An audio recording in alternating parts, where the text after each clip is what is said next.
পাগল আমার মন তোমার। এই কি সব বলছি, অভদ্র মেয়ে কি সব বাজে কথা বলি গাইস। কুল গাছের মাথায় উঠবি তুই। সো মেহেন্দি পড়া কমপ্লিট। এখন আমরা কুল গাছে কুল খেতে এসেছি, কুল পাড়তে।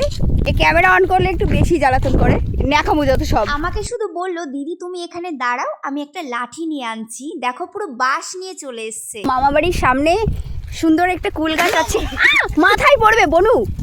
তো এই দেখো এই কটা কুল পেয়েছি। খুব ঠান্ডা লেগে গেছে এত পরিমাণে, চারিপাশে মাঠ আর মাঠ। দেখো কত সুন্দর একটা লোকেশন। আর এই যে এখানে একটা ট্রাক্টরের পেছনের একটা বগি পড়ে আছে এখানে, খুব সুন্দর। হঠাৎ করেই প্ল্যানিং হলো আমরা কুল খাবো এখন।